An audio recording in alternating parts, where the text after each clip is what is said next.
Since 1961, Quartz Plumbing has offered friendly, reliable service to residences all over Bergen County, New Jersey. We are a fourth-generation family-owned business, unmatched in customer satisfaction and professionalism while working in your home. We are the hydronic heating and water filtration specialists, with a workmanship guarantee to put you at ease so you can rest comfortably. We offer financing for those big projects that catch you off guard, and we have a network of excellent contractors in all fields for any project you wish to tackle. Call our responsive office team, and we'll dispatch a handsome and educated technician to lay the smackdown on all your plumbing issues. You can also find us at quartzplumbing.com, search us on Google, or follow us on Facebook, Instagram, TikTok, and YouTube. Like, subscribe, and share, please.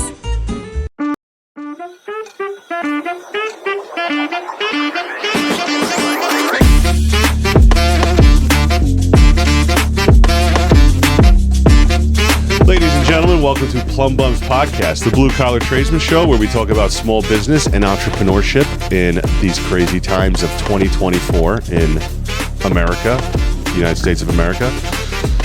Mac, how you doing? Can't get this damn mic to sit still. What do you mean? That's how I'm doing. What do you mean sit still? It's sitting there. It keeps like dropping slightly, but whatever. I think I got it in its spot. Do you want to start again? No, let's keep going. This is good stuff. All right, we'll continue to make eye contact with the microphone. That's not weird. Are we going to talk about our rough couple weeks or what? Huh? The rough couple weeks that we had? It's been a rough couple weeks, Have we told the people that... The people? Yeah, the people that we got a new truck? It all started when the rough couple weeks started when the truck broke down. I don't think the two were connected to each other, but for some reason the timing did work out that way. I don't know what it is, man. It's you know what? Around tax season, it starts to you start hitting the roller coaster. Plumbers are nonstop during the winter. You got boilers, frozen pipes, a whole bunch of stuff during the winter. So you come off this high where just money's coming in, you don't have to try, and then tax season comes. And it just goes boom, and then you're up or down. You're up, like it's unpredictable and it's stressful. And full disclosure, it's been a rough personal couple weeks for me. So yeah, so that doesn't affect you at all, right? It does. It most definitely affects. All right, well, your personal life affects my work life. Keep crying about it. I'm not crying. I'm venting. I'm venting. Like we said, this is like our therapy session. That's what this is. We air it out to the people. All right? I'm trying to think of...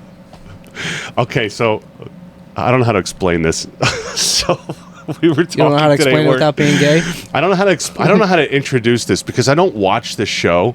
But remember today we were talking about the first thing in this morning. So this chick...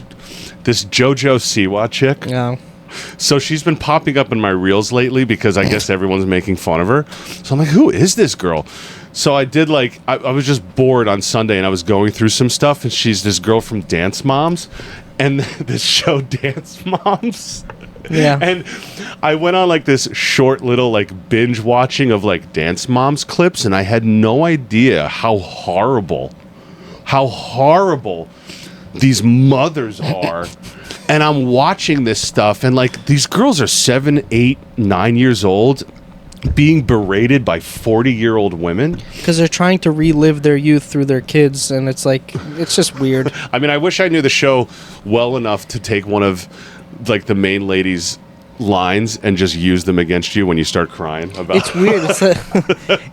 It's like these pretty, these cute little girls, you know, these tiny, dainty little dancing girls, and then every single mom is 400 pounds and yelling at their children. It's insane. And they're like, don't eat that. You can't eat that. Dude, it messed look at me yourself. Up. It messed me up. So a couple things have messed me up in my life. One, you ever seen Requiem for a Dream, that movie? I still haven't seen it, but you've told me about it. That movie messed me up for 4 days after that. And then... Are you saying that Dance Mom is going to mess you up? And then watching Dance Moms this weekend really messed me up. I can't believe...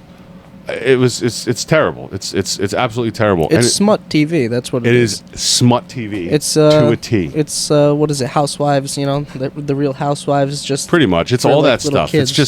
It's just exploitation of people and forget it. Whatever.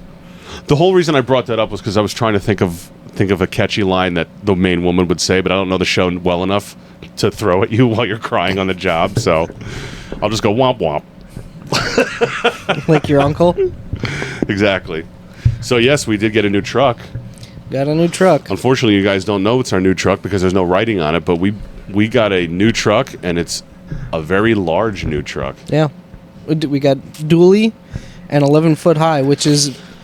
It's different. It's different. You can stock It takes getting everything used to. you want on the truck, but for I don't me know and how my to feel tiny about it. little legs to step up and down into that truck every day, Well, we do need to weld you a little step on that thing. you don't need to weld me.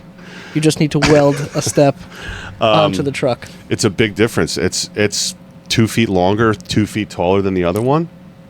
A dually. Yeah. It's high off the ground. It's a good buy, though. It's a nice truck. It's got a ramp. It's got everything. I mean, listen, I'm hoping to get to the point where that thing is fully stocked, where you roll up to a job and you don't have to leave for the supply house. I'm going to be honest, and this is what people don't really, this is what blue collar guys don't realize. Somebody pointed this out to me. They go, listen, you need to keep in your mind that every time one of your guys has to run to the supply house, that's $250 out of your pocket. Oh. And 20 minutes here and there. Yeah. It's such a waste of time lucky. and money. It is a waste of time, but we do have the luxury, I will say, of being close enough to all of our jobs. We're close enough that it's not as bad It's not. as like it could the be average. worse, Yeah. but it could be way better. Yeah. And if we have a big truck like that has everything you could possibly need on it. You know, and that's expensive, but you know what I always think of when I'm driving that truck now? And how expensive everything is in the truck, you know, now that I'm getting more familiar with the numbers and all this stuff, how expensive everything is. There was a time where me and you were driving and somebody had cut us off. There was a bunch of teenagers in a car that had cut us off. I remember this. And they cut us off, slammed on the brakes in front of us at a red light, and they passed us in the right lane that wasn't a passing Exactly. lane. They didn't even pass us in the right lane. We were Yeah. coming up to a red light. Yeah. They came around us on the right, jumped in front of us right at the red light, and the kid slammed on his brakes Yeah. like 10 feet before the line. And I'm driving, and you said, put it in park now. He gets out of the car. You go to the side of the window where the driver is. You knock on the window. This is all in the middle of the road. And you go roll down the window. I heard all of this. I saw all of it. And you go, I don't know what you're thinking. I said it calm. Maybe. I said it nice, quiet, Maybe. and calm. I don't know what you're thinking, but what I have back there is worth infinitely more than what your daddy bought you this Honda Civic for. I said it nice and calm. So next time you do that, think about it, or something like that. And I was like, I said it really calm. And listen, it's stupid to get out of the car for road rage. Let's go on record saying that. It's stupid and a waste of time to go on record, but I was so angry when this happened. So I had my hands in my pockets and I knock on the window and I'm like uncharacteristic. And I say it like real quiet. I was like, and I kept eye contact with the kid and I said exactly what you told me. There were 4 teenage boys in the car, terrified. yeah, Terrified. good. Oh, I didn't even see you, bro. What do you mean you didn't see me? You had to go on the shoulder to go around me. Yeah. You didn't see me. Yeah, that was bad. But road rage is bad, especially if you're in a truck with your last name on it. Don't do road rage. Anyway, Yeah, listen, folks, we've been cruising right along with some really cool guests this season. The guests have been phenomenal. They I think have we've been. had great guests. But I've been excited about every single one of them, Yeah. including this one. we have had a lot of people on. I'm going to tell you right now, the guy we have on tonight, he's not a big pro wrestler like we've had on. He doesn't own a diner chain like a guest we've had on. But But he's got good tequila. he brought us good tequila. Today we have Marcello from Grumpies Pizza in Saddle Brook. And before you say anything, I'm going to tell you guys right now, and this is 100% the fact. Marcello makes the best pizza in North Jersey. Grumpies makes the best pizza. In this entire area. And I only Yeah. found you a couple months ago. But dude, I don't know what you guys do over there. And we live in 10 pizza places surrounding us, including, no, I'm not going to say the name. No, don't say the name. No, I won't say It the doesn't name. matter. Listen, this is North Jersey. There's pizza places galore. You can get pizza anywhere around the corner. He's around the corner from where I live, but he's not around the corner from where you live. And you'll make the trek for I'll his make pizza. the trek all the way down to Saddle Brook to Grumpies Pizza just to get myself a personal garbage pie. Yeah. Bro, guys, welcome Marcello from Guys, Grumpies Pizza. Thanks for being here, man. Thank you so much for I'm having so me. pumped you're here. I'm so happy because the first time I met this guy, he's standing there, he's looking at me, he's like, he just says it like, listen, I have this podcast, like, is there anything that you would be interested in doing something like that? And I've seen them like popping up. Obviously there's Joe Rogan, right? Like the big guys. Yeah. And We're about to beat Joe Rogan in so views. I'm like, I don't know who this guy is. Like, I've never seen him before. And he just throws it out there. And I'm just like, yeah.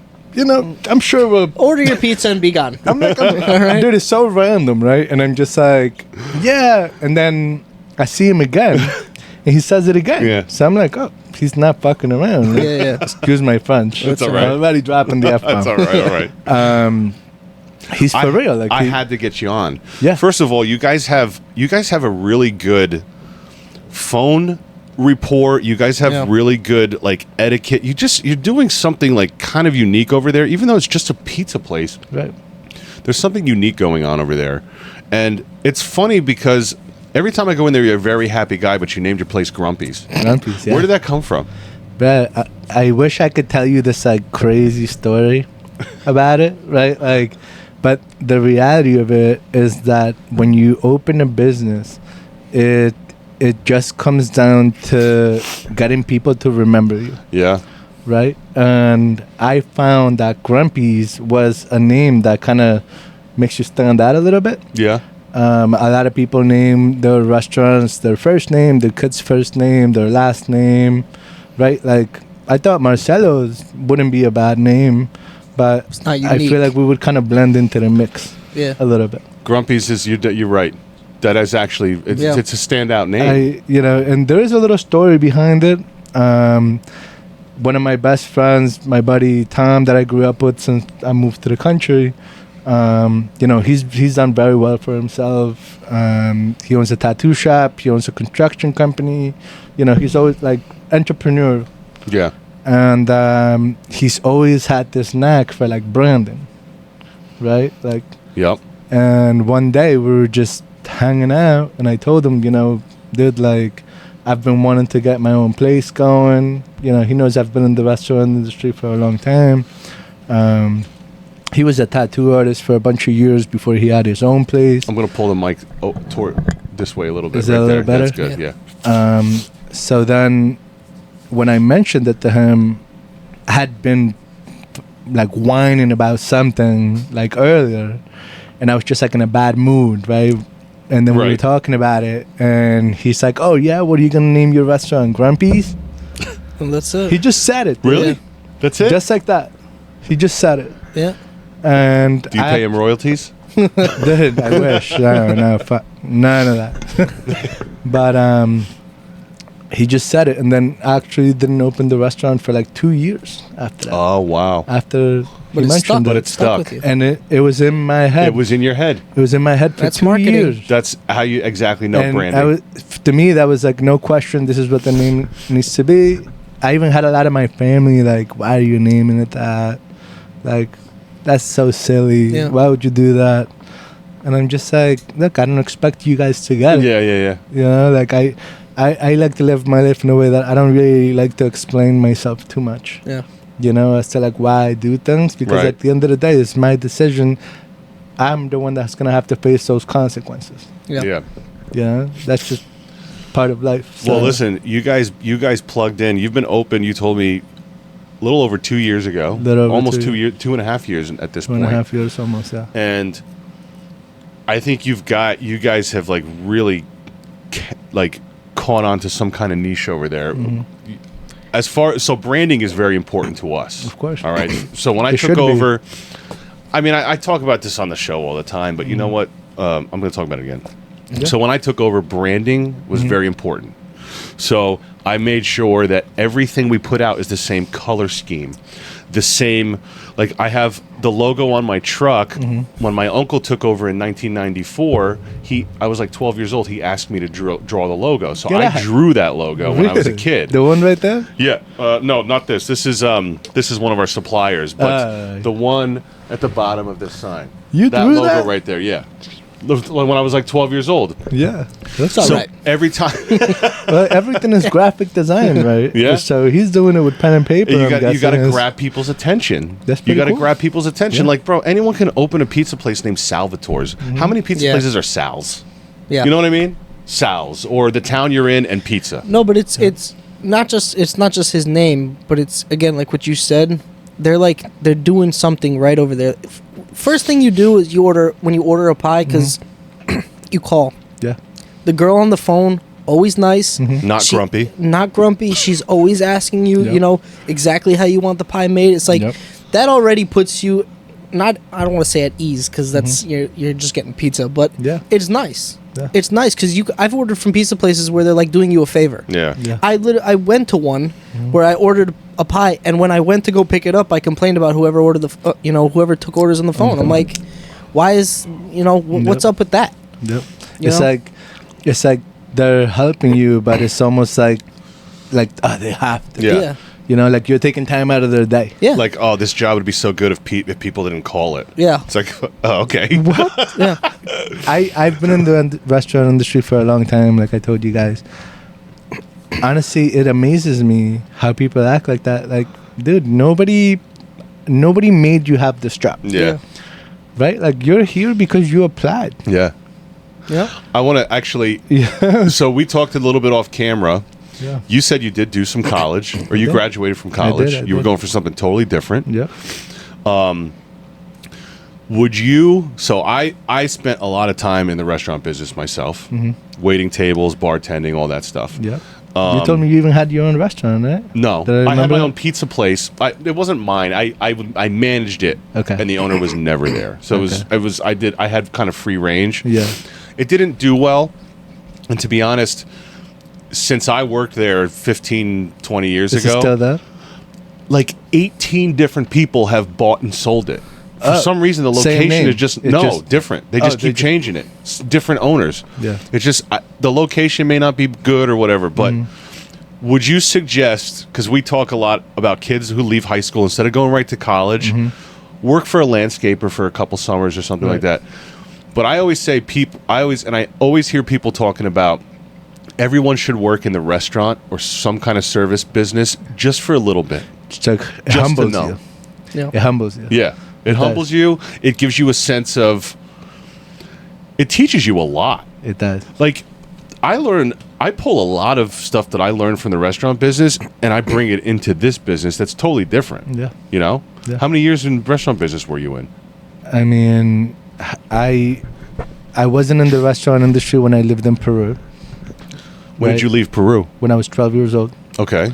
Well, that's good. I mean, my if you- family didn't really have anything to do with restaurants except from eating them. Yeah. Like that's pretty much all we did. And then my father's side of the family, he has 2 brothers, 3 sisters. Most of them had already came here before we did. Okay. And they all were working in the industry. They were servers, bartenders, you know. Gotcha. They were already in that. My uncle, he worked for a pizzeria in Queens for a lot of years, right after he came here. So you guys came right to this area. We From came. Peru. We lived in Queens, where one of my father's sisters, she had a house in Queens. We lived there for a couple of months, just while we had an apartment set up. But we moved right to Lyndhurst. So I Gotcha. started 6th grade in Lyndhurst. Okay. So, the 12 years that I lived in Peru, and then the rest of my life I've been in North Jersey. Yeah. So I grew up in this Yeah. life, Most of your life is here. This is the melting pot right here, man. It this is. is the area. It is.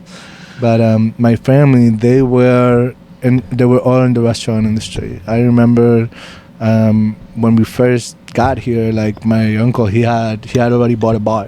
He worked in he worked in a pizzeria for a lot of years when I was younger, and then by the time we came here, he had already got in a bar in Queens, and I was bar backing over there a couple times a Right. week. Just while we were living Dude, in it Queens. teaches you so much. I loved it. I fell in love with it. They threw a party for my grandmother's 70-something birthday, Okay. and they put me and my little brother to bartend. Oh, really? Yeah, How I old was were like you?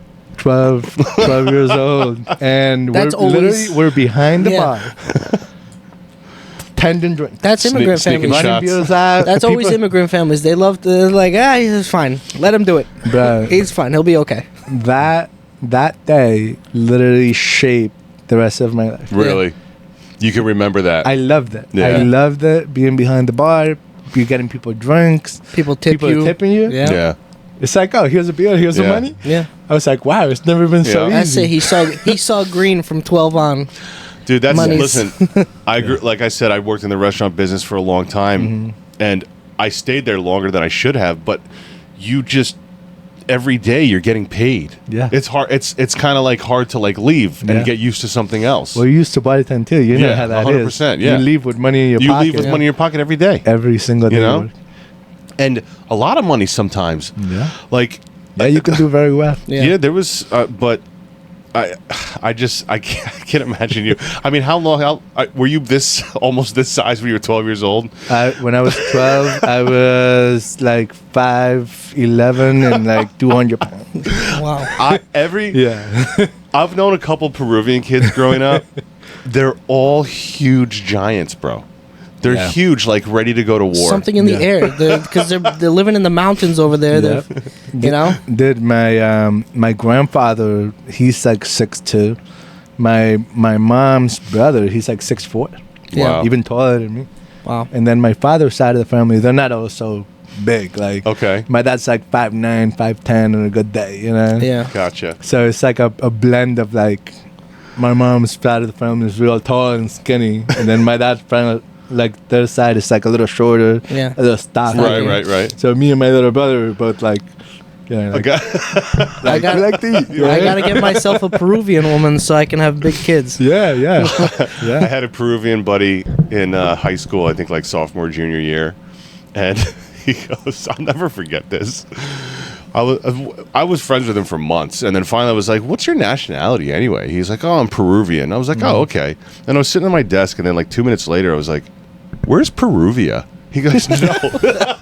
He's like, no, dude, it's Peru. That's the American geographical education system, right I know. there. We don't know They anything. teach you everything, Nothing. right? We don't know they Teach you anything. nothing. They teach you nothing. Peruvia. You know why? And I heard this the other day because America's so huge. Like that's when we don't pay attention to anything else. You know, it's not a good thing. Yeah. But I mean, yeah, we got to learn the maps. But It's all right, man. I mean, like No, it's not. No, When it's I not. was- You should know when where I was Peru in is on Peru, the they damn teach you map. like America's the best. do they really? They do. Well, that's the other thing. Everyone knows where America is Yeah. because it's like with English. Almost everybody in every part of the world, English is like required in their schools. Here, you have the option. You can speak Spanish. You can speak French. You can speak Italian. Right. You don't have to. You don't need those You don't things. have to, yeah. Everyone, have to. it's like it is the global language. Yeah. You know, you can go It to is. Japan and they're gonna speak English for you. If you go to the You know? tourist areas, right? If you've ever done any traveling, then you know, like, if you speak English, you can go to any part Yeah. of the Yeah. world where there's tourism, and those areas are English speaking. Except Montreal, they won't speak to you in English. They all French. speak English, but they will not speak to you in English. Because they're The like French, French. right? yeah. Frogs. Yeah. I've been to that side, and you find assholes everywhere you Yeah, go. yeah. Yeah. But that's anywhere in the world you're gonna find people that are 100%, assholes. yeah. Yeah. Like there's nice people Yeah. Everywhere. in those areas There's that nice will speak people and to you in assholes English. everywhere. Like, Yeah. you can't just generalize the whole Right, thing. right. You know, like, yeah. So you had a little taste of the restaurant business when you were a did. kid. yeah, You grew up. You graduated school. You said you went to college. I did. Did you work in the restaurant business while you were going to school? I was bartending. Yes. Yeah. Yeah, Trying to pay I was tuition and bartending, stuff. not like full time, just like 3 nights a week. Okay. I Just remember I had like for some spending money. Yeah, Wednesday nights. I did some Fridays, a Sunday here and there. It let you keep a couple of dollars, because I was lucky that I had a job so I can pay for my own thing. You know, when my family came here, we didn't really have a lot. You know, you kind of come here and just try to build up your life, right? Right. Like that's why you're here. Yeah. And you know, being able to make my own money was like a big thing for me. Yeah. You know, Huge. it's huge. It really is. When you start like, working as a young person, absolutely. yeah, and know? especially because like you know, my mom and dad were never like, oh, here's money. Exactly. You know, like Yeah. you have nothing to worry about. You know, like Dad, I need $100. Oh, here. That's a I don't rude have- awakening. You want new Yeah, shoes? like- You gotta go buy the new shoes yourself. Of course. You know, I was lucky that the reason why my family came here from South America was because my mom, she's extremely intelligent, you know, and she was able to graduate in Peru with a master's in biology. Really? Yes, but at the time, remember this is like 2002 in South America, there's no higher education. Yeah, yeah. Right? So You have she no wanted choice to but to go, continue yeah. her career, and that meant coming here Yeah. or Europe, you know, for Yeah. a PhD. So she applied to NYU for the doctorates in biology, and she was able to get in. So that's Wow. that's why my family was able to come here. Like, she got a student visa.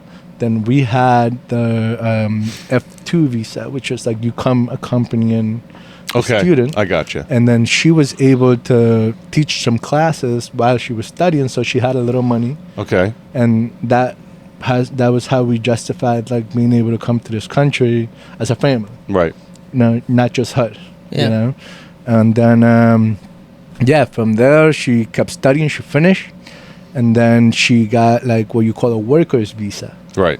Before they give you the residency, they give you Yeah. a worker's visa so she can keep working. Mm-hmm. They see, you know, that you're trying to settle your life in this country, so then you have the opportunity to apply for a residency. Okay. We got the residency, and then after 5 years, we were able to apply for a citizenship. So we were, Gotcha. So now we're all citizens of this country. Wow. Nice. Yeah, it was a whole journey, dude. Yeah. But It amazing, sounds like right? it. Like extremely grateful. I mean, Yeah. a lot of people don't even bother doing that, you know? You know, everybody takes a different path Yeah. in life. You know, you're never gonna fully understand like all of the situations. Of course, yeah. That another person's in, but I'm grateful that we were able to do things the correct way. Right. You know, come here, and now I can grow my life Yeah. Yeah. here. You know, my parents gave me that. Yeah. Yeah. How many siblings do you have? I have one younger brother. Okay. Yeah. All right. So So you go to college. You said you were going to college for, what were you going to college for? psychology. And you got your degree. I did. At the same school your mother went to, right? Yeah. Yeah. So a big part of me going to NYU is because I went to Bergen for 2 years. Okay. Obviously, that was low cost. While I was going to Bergen, I was working at this place called Bounce U. And it's I know like what a it kid's is. Yeah. birthday place. I worked there. They had a great setup where you can just like work part time. My sister And if worked you ever there. needed to take a week off, it's a great company. Yeah. And John Horwitz, she was a great boss. Great people. You Good. know, him, his wife, they were extremely supportive. Really? They had like all these kids, right? Because they literally gave us a place where we can go, we can be friends, right? Like you work with all these kids, we're all like almost in the same situation, right? Right. Like we're all going to school, we're all working. Yeah. Everybody's like extremely friendly, Yeah. right? Like it's kind of like a requirement to Right. work at. Yeah, of kids' course. If you're going to work with birthday kids, parties, yeah. you know. You want to be Yeah. enjoyable. You can't be grumpy working at the bounce. Yeah, it was such a good time working there too. Like it really was. So that was like a little bit of money there, and then Right, the right, right. bartending, and then I was able to take my credits from Bergen and transfer them to NYU, and because my mom was still working for the school, I was able to just like they set it up like in a way where like they pay her my tuition. Okay. Right? Like whatever my tuition was, say it's $50,000, they added that to her salary. I see. Okay. It's a setup. This is like, so many years ago. I'm not exactly 100% sure if that's even how it works still. Right. But me and my brother were both able to take advantage of that and went to school pretty much for free. That's good. That's great. Yeah. I Very mean, lucky yeah. because that's a very expensive school. Yeah. It is. That's. is. I think they're up to like $90,000 now. Yeah. If you're not in like a special doctorate program or something like that. Yeah, that's why I had to make sure I finished. Right, like Yeah, I get that. for my mom, like I could never do that to her. She's Yeah. worked so hard to get us to this place, Right. and I couldn't just give it up. Yeah, yeah, Even yeah. though, So you went? Did you go to that? You went to that, not for your mom. You finished for your mom. right. But were they disappointed, kind of, when you took the path that you took, because they were like, "Listen, we put you down this way." Honestly, They it paved was the way for tough. It was tough. Like, we talk about entrepreneurship, being Yeah. an entrepreneur and entrepreneurship in South America, and the type of mentality that you grew up with is kind of like you go to school, you do good, you graduate, and you work for somebody else. Yeah. That's what everyone's told that you should. That's what you should do. That's what you do. Yeah. Right? Like, school, I mean, I don't want to get like super crazy into it, but it does indoctrinate you a little bit into being a working bee. Mm-hmm. Yeah. Right? Like, Oh, we fully agree with that. the system's kind of Don't set worry up. about that. The system's kind of set up to make sure that there can always be more employees. Yeah, it sure is.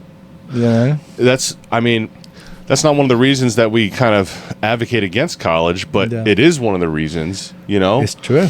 And not everyone's cut out to be an entrepreneur, Right. or own a small business or Yeah. build a business. It's a lot of people can't handle that. A lot of people, I don't want to necessarily call them worker bees, Yeah. but a lot of people excel when they find a niche that they're in. They work for a company, they're able to build that company. That's fine. Yeah. But running a small business, being an entrepreneur, putting in hours and just dozens of hours a week, working 80 hours a week, not everyone's cut out for it. Yeah. Not everyone's cut out to like meet failure head on constantly, or constantly be worrying when you're building and stuff. Of course. You told me your first year, I kind of want to get into the lead up to getting opening Grumpies, but you told me the first year of Grumpies, and I totally relate. It's terrifying. It is one of the worst things that I've ever had to Yeah. have gone through. It's scary. It's soul crushing. Yep. You put all these hours in, and I'm talking, you say 80 hours, dude. It's no joke. Like Yeah. 80, sometimes more than 100 hours Yeah. in 1 week. Yep. But And money and everything. you just like you put on all this time and nothing's coming back. Yeah. It's like, and you start questioning yourself. Yep. Right? Like, what's wrong with me? Yeah. What am I not Yeah. doing? Right? Because it's like you're already putting everything you have in. It's almost like you have nothing left to give. 100%. And it's still not happening. It's still not happening. And it's just like, how long can I go on like this? And when we first opened, my wife and I, we were working together, and then we got pregnant In the first year. in the first year. oh man. So that's like a add cherry on top of another the- shitstorm Little onto nice the. Obviously being pregnant is not easy on the body, right? Of course. The hormonal changes at first, and then you're literally carrying a human. It's exhausting. Right. You're building a human inside of your body. Can you Make those imagine? pizzas. We we're need all to make dudes money. here, right? Like we literally have no idea what that is. We don't. But I mean, I didn't once we got to a certain point, like I realized I wasn't gonna be able to have my wife there all day like we used to, and we had to hire more people. So it was just you two in the beginning. Dude, in the beginning, she's answering the phones, watching the pies that are in the oven. Wow. I'm in the back putting subs together. That's what it is, though. A delivery comes in. I'm taking the delivery. Oh, man. She's staying in the restaurant Wow, by dude. herself. Yeah. Orders are coming in. I'm coming back. I'm getting agita just listening to this. Dude, Yeah, that's crazy. it was nuts. But you're building something. Yeah. That's the thing. Like, for me, listen, I've had some of the worst days, the worst weeks, the worst months of my life doing Yeah. this. No. But at this point, I would never want to work for anybody. No. I couldn't. I couldn't even Yeah. think about going to make somebody else money at this point. Yeah, for sure. Yeah. And you'll get there too. Yeah. You'll get to the point where you'll become a plumber. Yeah. And we've been working together for 7 years, I love 6, making 7 you years. money. You'll be surprised. Sometimes you're working and he's just paying you all of his money. I would tell me I'm It's wrong. true. I heard a quote. Someone said, "You haven't lived until you're putting payroll on a credit card." Yeah. I mean, you're literally taking money out of your own pocket What about to pay your quarterly employees. sales tax? You Oh, gonna put that on a credit card? Listen, I'm not. Listen, I understand. There's a whole. It's a whole different. I don't own my own business. It's a whole different animal to own your own business. I don't want to be there yet. Yeah. There's gonna be a day where I'm gonna want to be there. Yeah. And that's why I love hearing these stories Of course. about people and how difficult it is. And it's actually, again, why we do it for like younger people to like prep you for that stuff. Yeah. It's gonna suck. Like what you said, the first year you're gonna sometimes even longer. You're not gonna make money. You're gonna be paying everything out of your own pocket. It's gonna just drain you mentally, physically, everything. But at the end of the day, you have a good business. Yeah. This is a good business, and there is a light at the end of the tunnel. Yeah. I want to go back to putting quarterly sales tax on a credit card, man. Oh my that hits God, home. dude, some of the Like, worst. I'm like, I went to school. I went to NYU. I did a major in psychology. I kind of minored in business. And I'm like, why didn't my teachers teach me anything Yeah, I about hear that all the quarterly sales time. tax? Like, honestly, like going to school for business, it's like, Yeah, don't even Yeah. bother. You can say it. but it's like, what did I even learn when Yeah. I was Yeah, right. It's nuts. I Yeah, just learned yeah. it this tax season. Dude, they don't teach you how to do your taxes. Yeah, You read some In college? book in college. yeah. Going for business. At NYU. At NYU. I didn't know you. That's insane. I mean, maybe I'm wrong. Maybe I just don't remember, but I was not That's prepared crazy. for any of this. Right? Yeah. Like, sure, you were going to read some books about what's the best way to manage a Fortune 500 company by some dude that just writes books. yeah. You know what I mean? Great. Yeah, Right? But that is so wrong. Yeah, like, I honestly think that kids should be able to learn this in high school. I think they should start You should them in learn how middle to- school. you- You know what I mean? learn how to Like, do your make it taxes. responsible. Learn how to balance a checkbook. Yeah. Learn how to do your own taxes. Yep. Learn how to like We just know Zell. basic stuff. Yeah. We Yeah, know Zell. exactly. My daughter is never going to do homework What do you mean? because she's 1 year old. Oh. We're gonna send it to school, and I'm just gonna have to look at the teachers and be like, "Look, I don't know what kind of life you're living, but my kid clocks out, and When the she's school home. ends. And she's home. She's gonna get a real education. Daddy's gonna have to teach her what life Yeah. is really Yeah. about because honestly, like You're just a daycare. That's what they are now. They're just a daycare. You're not teaching my kid anything. What I want from my children, right, for the future, is like to understand that yes, going to school is important, right? Like learn how to read, learn how to write, have friends, get into fights. You know what I mean? Like live life. Yeah. But if you're gonna sit there and as a teacher and look at me in the eye and tell me that, my daughter learning how to calculate some algebraic equation about a bridge and Yeah. angles and that's gonna decide what type of life she's gonna live, whether she can solve that problem or not, I'm gonna tell you exactly where you could shove it. Yeah. No, it's true. I saw You this. know what I I saw mean? this Like, great meme. This great meme that usually resurfaces around tax time. Yeah. It says it's like this kid sitting at the desk at the school, and the kid's like, "Can you teach me how to like do my taxes?" And the teacher's like, "No, but mitochondria is the powerhouse of the cell." It's like, it's like what the? We don't need amazing. to like. It's cool that Yeah. we're well-rounded like that. Yes. But like, why are we not learning this stuff in school? Why are we not learning how to grow a small garden? Why are we not learning how to like, even like self-sustainment? Why don't you keep some chickens? Learn how to plant some vegetables, Because right? Like, they need worker bees. You're totally right. They need worker bees that Yeah. don't know how to do anything on their own. Now we're getting, you know what? I don't even care. Let's just keep going. get into We're it, man. getting- Get deep. I'm Burn it ready. down. That's why I'm here. Burn it They down. need Yeah. worker bees, Yeah. dude. That's the It's no whole joke. problem. There was a shift. Now, I was born in 81. Okay. Okay. He's but old, huh? I did a, yeah, I am. Got that gray beard. Got that gray beard. Yeah. His name. You You know what I speak call him? softly, but I heard that. You know what I call him at work? Grumpies. And then we end up going to Grumpies for lunch. But Yep. Yeah. no, I was born in 1981. Obviously, I don't know the education system, but I've read some things about a lot of laws that changed right around the late 70s, early 80s, and the whole Department of Education. I believe that's when the Department of Education was created. The second the Department of Education was created, the federal, just nothing has improved in education since the early 80s. No. Nothing. And these teachers are actually coming out and saying, I've been teaching for 30, 40 years. We're getting, the curriculum is getting worse. The kids are getting dumber. They can't read anymore. They can't do math anymore.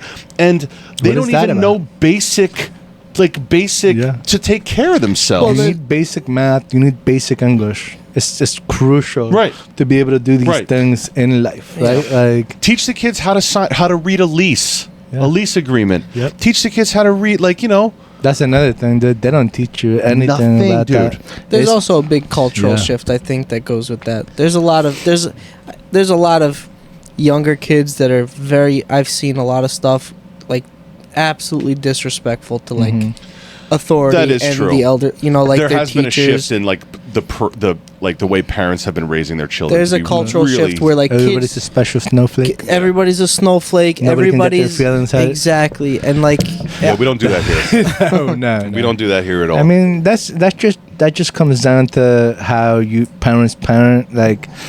I'm not.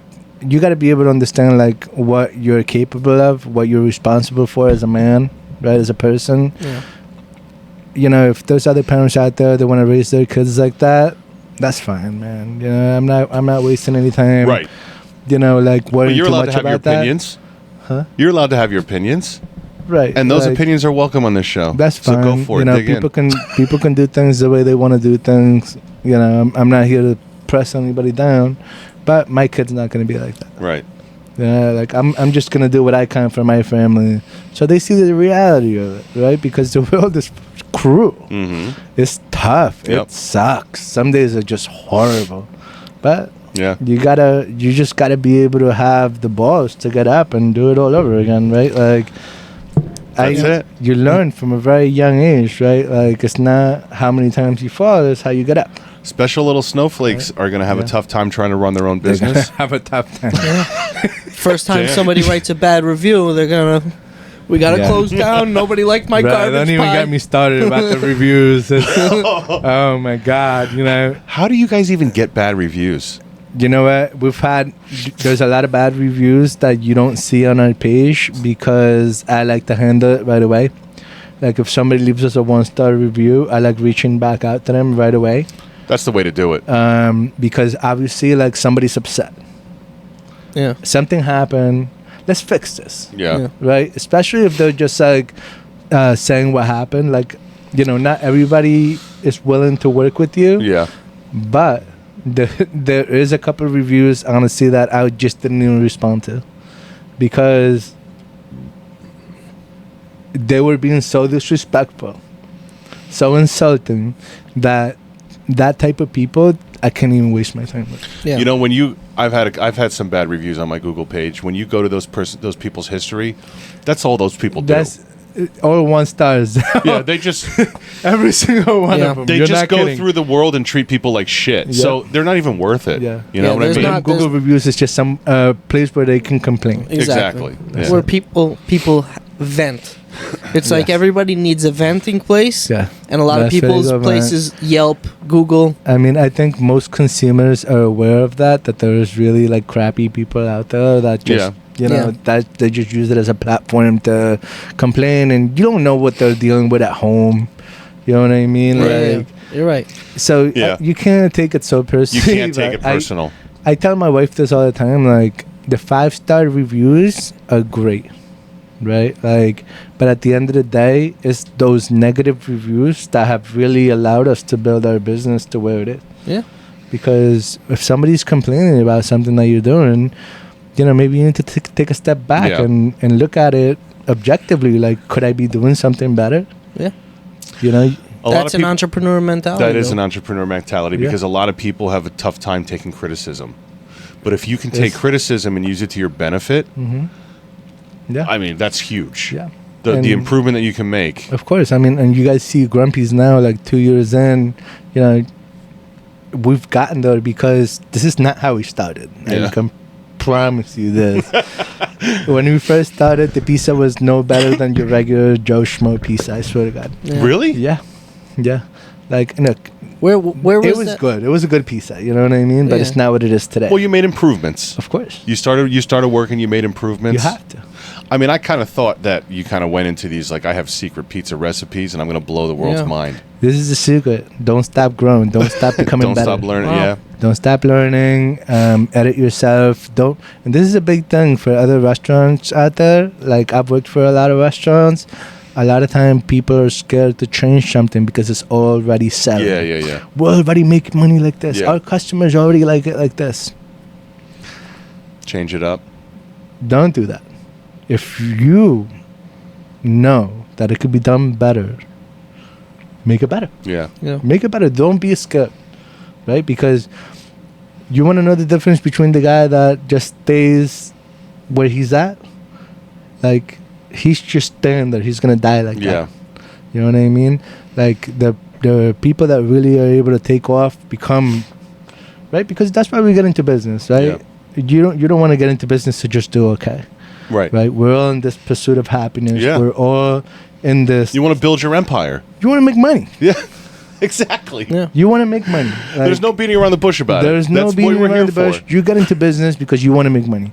If you're not in business and you're thinking about getting into business, the reality of it is that if you are not a business owner, you're gonna have a very difficult time not trading your hours for money, Yeah. right? That's true. Yeah. Like, and it's not true for everything. Like, there's a lot of sales jobs where the more you sell, the more money you make. Yeah. So you're not necessarily trading your time for money. Like, Yeah. No, you you're know, right. it's not all across the board. But if you're just, you know, you put 10 hours in and you get this much, right? And then maybe you get a raise, but you're like kind of limited, Yeah. Yeah.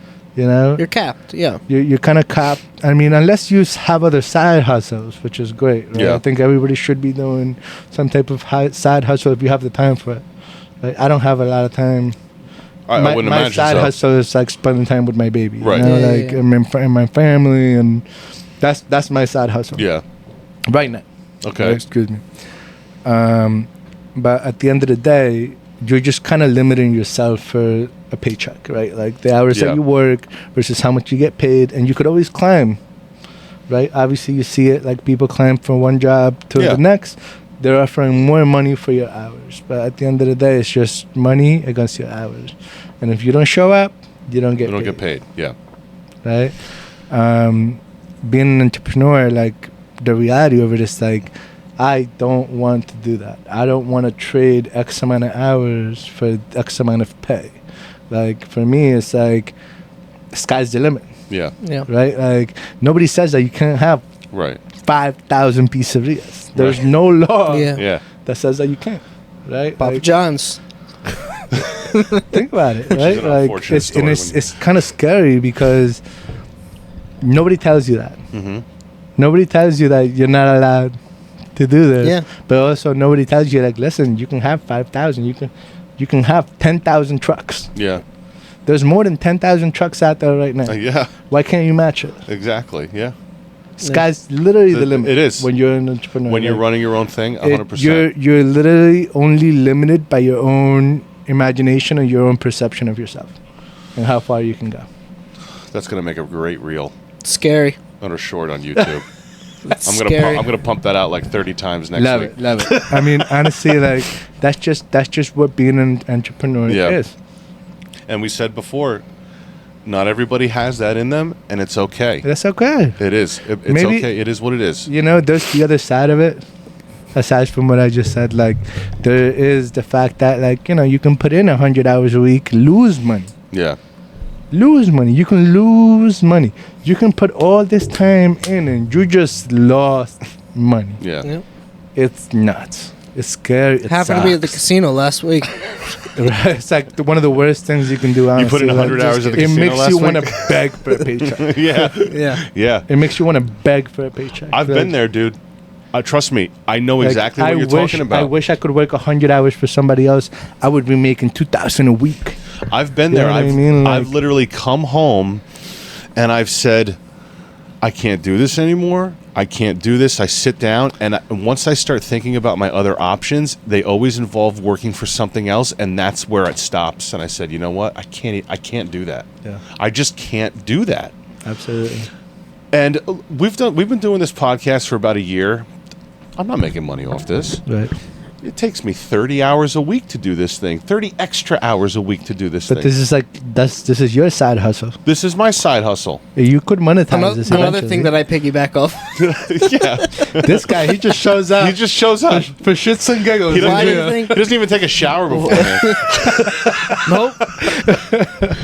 But that's what it is. I mean, I sit there, you know, I don't want to go off a tangent right now, but so when I took this company over, my uncle, he got hit hard in 2008.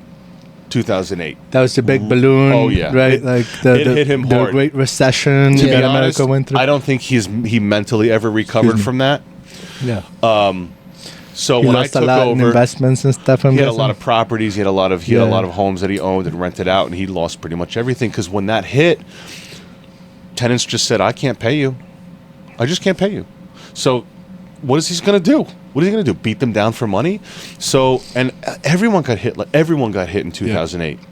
So when I took it over several years later, I just don't think he mentally recovered. That he had 5 trucks on the road. Yeah. He was down to his own. He was just him. He had to fire everyone else. It was just him riding around. Well, going from having, you know what it is to have a crew now. Yeah. I know what it is to have a crew. Right. I Going from couldn't a nice imagine. crew that you That's trust. so crushing, dude. Dude, 100%. So Like, that'll crushing. destroy somebody. Yeah. We talk about COVID. Like, now that COVID's pretty much done or whatever, everyone's like, all these small businesses, they're complaining. If they weren't able to make it through COVID, then they weren't doing something right. It's like, are you kidding me? Are you joking? I read a ton of comments on Instagram Yeah. like that. It enrages me. Anybody that's ever said anything like that, you've never had your own business, and you probably never will. Yeah. You have no idea. You don't deserve to have your own You business. don't even. You shouldn't even open your mouth. Keep But your opinion to yourself. Yeah. That's You were looking at the gray camera for that, right? Yeah. Good, because we're gonna pump that out as a reel too. Yeah. I hear that a lot. A lot of ignorant people.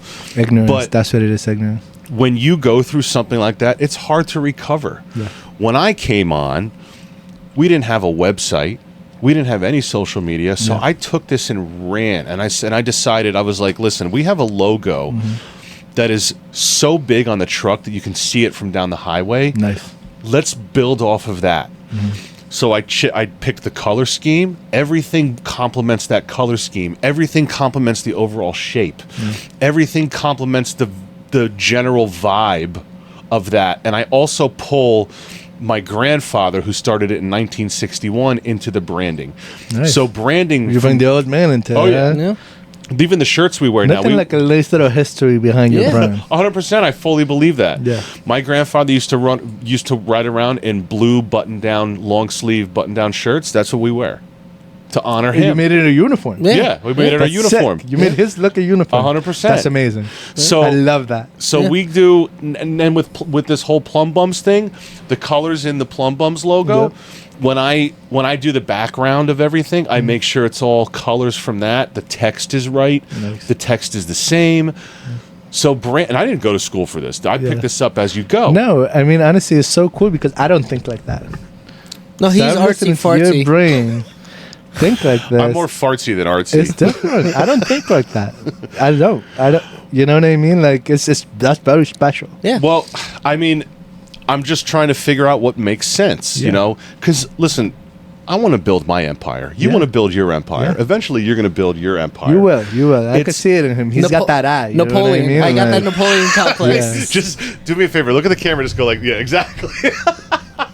I will conquer Egypt. That's going to be the thumbnail for the video. But there's a huge...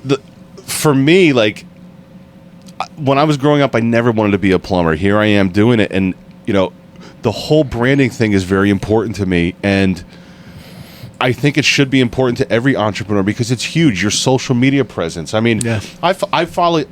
Do I follow you guys? I don't think I actually follow you, but you just still show up in my feed. Honestly, I need if to you officially followed us, you follow would you be guys. there every day because it just makes you so hungry.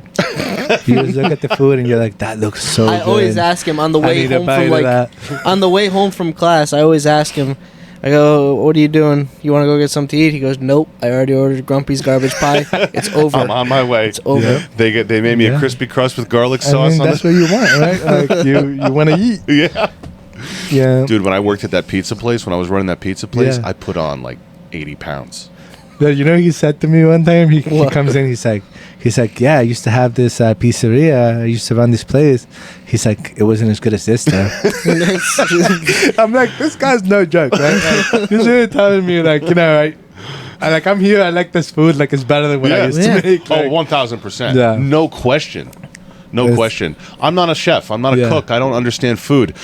I served it for a long time. I served Yeah. drinks. I get that part. Yeah. But I'm not good in the kitchen. My mom Not at my all. mom taught us. Yeah, I'm not. I'm you not. don't trust him with the grill Not in the at all. summer. No. It's like, get out of here, man. Go have a I beer can over there. grill. I can grill a good burger because I know when to can. flip it. Okay. Okay, that's You it. just do the one flip. Just the one They flip. tell you. Yeah, That's you like, know that's that. kinda Just like the a rite one of You know that passage. meme where he's Right. where Tony Soprano's like, "How do you want your burger cooked?" And he's like, "I know damn well that I'm cooking all these the same. It doesn't matter how you order it; they're all coming You're out gonna medium." like it. Yeah, It's I don't, okay. I don't This ask is- people how they this- want to cook. Yeah, for sure. But you know that's not my aspect. Mm-hmm. But I don't even know what we were talking about. What were we talking about just now? You had your own pizza place. Oh, and I Right, put on yeah, 80 you pounds. had- 80 pounds. Yeah, Yeah, this is why I can't follow your social media because I'll be there all the time, just That's okay. packing on. No, it's not. I got to buy a whole new wardrobe. Then I lost Yeah. 80 pounds 20 years ago. And I'm going to Yeah. put it back on, Dude, I mean, you must have been a really big guy. 80 pounds. That's a lot. bro. I found a picture recently. Yeah. You know what? I was so pissed at my mom. Mom, I know you watch this. So she was looking through old pictures, and she's like, "Oh, I'm going to do a photo dump of my children back in the day." And she And he just goes- she put one up of me at that time. At that time in my life, it was a hard time in How my old are life. you? How old are you? Oh, 21. Oof. So I put on that weight, Yeah. and then a year later, I took it all off. Oh, nice. I hit the gym hard. But my mom was like, "Oh, I want to, my children. Let me show pictures of my children." My Yeah. mom put that up. I was like, "Mom, can you please take that down? I want everybody to forget. I don't want anyone to see that ever, Yeah. you know? that period of your life Humiliating, existed. but yeah, this is all why I right, can't man. work in the food industry. Yeah, your mom's going to love you whether you're 500 pounds or 100 Well, that's pounds. fine. I need other people to love me, though. Yeah, that's true. I want That's other true. people to love me, too. Yep. Oh man. Yeah, I've been through it. I gained a ton of weight through college, and then I was able Really? to drop it. Yeah. I mean, obviously, you know, I like to eat. Listen, like, I will never trust a skinny chef. no, don't trust the skinny I will chef. never They trust don't a eat- skinny- I'm You telling don't you. think? You don't No think so? way. It's the I mean- reality of it. Don't trust the skinny chef Really? because they just don't eat their food. They Yeah. don't.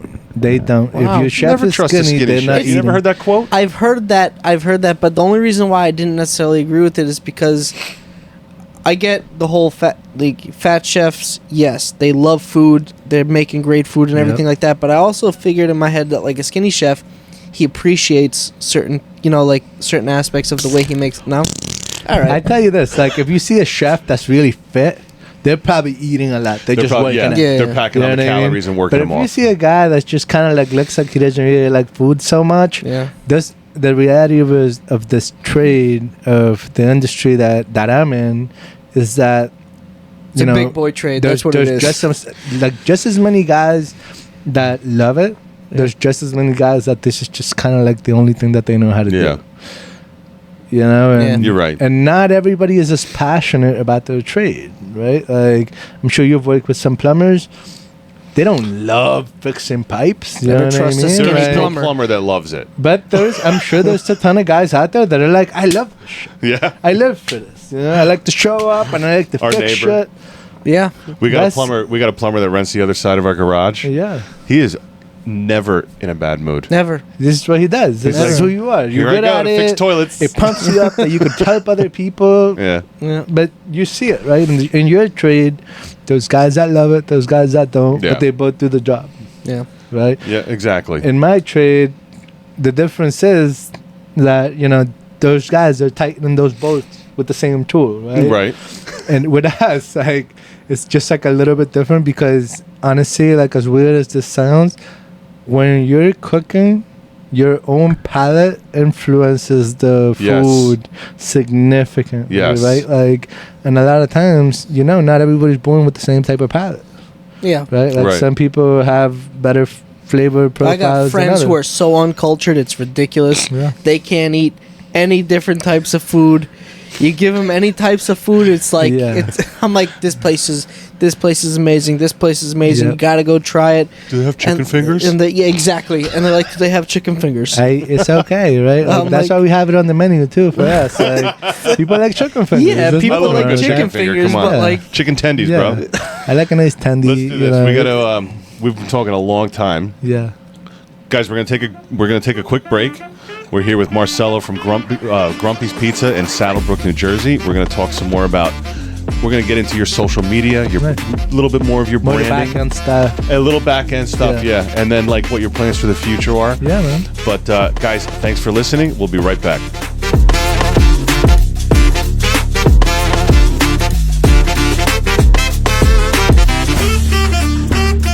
Call Quartz Plumbing and Heating for top-rated service in Bergen County, New Jersey. And don't forget to keep treats for Frankie on hand.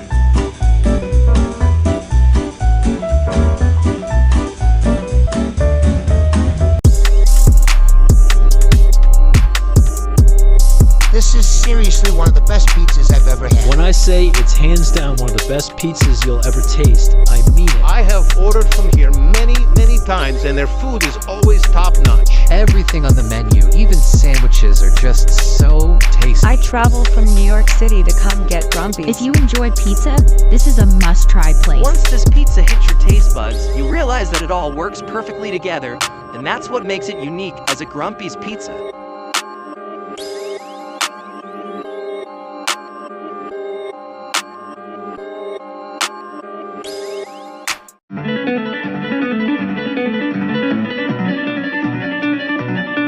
You need to fix your microphone before we record. No. You said it keeps falling. No, I found a spot for it. It's okay for it. Frank, you want to sit on my lap for the second half? Come here. Come here. You wanted to come up here before. We're gonna name her. It's like Frank from Men in Black. We're gonna name her Grumpy. You gotta get a dog like that and name her Grumpy. Love it. You don't want to I have two dogs. I have Marley. Marley's a pit mix. No, I'm naming for Bob Marley. All right, folks, welcome back to Plum Bums Podcast. Thanks for watching. We really appreciate it. We want to remind you that we are sponsored by Quartz Plumbing and Heating, top-rated plumbing company in Bergen County for over almost 60 years now, 1961. We can say that because we are Quartz Plumbing, and We there's sponsor no one- this damn there's- show. There's no one more awesome than Quartz Plumbing. So But in addition to being sponsored by Quartz Plumbing, we are also sponsored by Promo Bros, promobros.net. Promo Bros will make you all your promotional merchandise for all your promotional merchandise needs. If you have a wedding, if you have a company event, or just something personal you want to make for yourself, or just a small group of people to have something personalized, they make all types of different merchandise for you. So check them out, promobros.net. Tell them Quartz Plumbing sent you, and they'll hook you up with a discount. But folks, we are here with Marcello from Grumpies Pizza in Saddle Brook, New Jersey, the greatest pizza place in North Jersey, hands down. tell us your secret recipe. I can't even wait He's been anymore. waiting to ask. Secret recipe now. It's I'm like Plankton in SpongeBob. Yep. All right. What is it? What is the Krabby Patty formula? You know what? I actually don't want to know because I don't don't want the wanna know. magic to end. Honestly, like, what do you want to know? Like the recipe for the dough, the sauce, It's Is like it cheese? it's you go to some places where the sauce is very acidic. Yeah. And it's like it Yeah. gives you heartburn. Like Mhm. I'm not an old man, but I can't eat pasta and meatballs at certain places Yeah. because it just Because gives of me that. Hurts you, indigestion. right? Yeah. It Yeah. hurts, and I'm like, what's going on here? I'm And going to fluff your ass right now, okay? Because I love pasta and bread and marin. I was raised on pasta Yeah. and marinara sauce. Your crust is perfect. Thank you. The sauce is delicious. I'm going to tell you right Who would now. have thought that I'd have to go to Peruvian to get the best pizza? And it's like I've been to Italy. Yeah. All right. I went to Napoli Nice. to get pizza. Yeah. I hated it. I'm didn't coming like to it? Grumpies Yeah, for the pizza. He was plugging Grumpies over there in Italy. Yeah. Bro, my go-to pie for you guys is the garbage pie. The garbage pie. Hands down, the garbage pie. Yep. It's a banging combination. If you guys ever hit up Grumpies in Saddle Brook, you got to get the garbage pie. It's delicious. Do you have a preference over there? I love his plain. My The mother plain cheese. loves your grandma. The Your grandma pie. The red or the drunk grandma? The red. The red. She's obsessed with the red grandma pie. I love the plain. I think Yeah. there's nothing like you don't need to do anything to that. If you can make a good pie, it's so Yep. simple and perfect. I don't even want to deviate from it. He keeps raving about the garbage pie. I mean, I'm sure I'll eat it one day, but Yeah. the plain pie is Not like getting the any of my go-to. slices. And your chicken club sandwiches.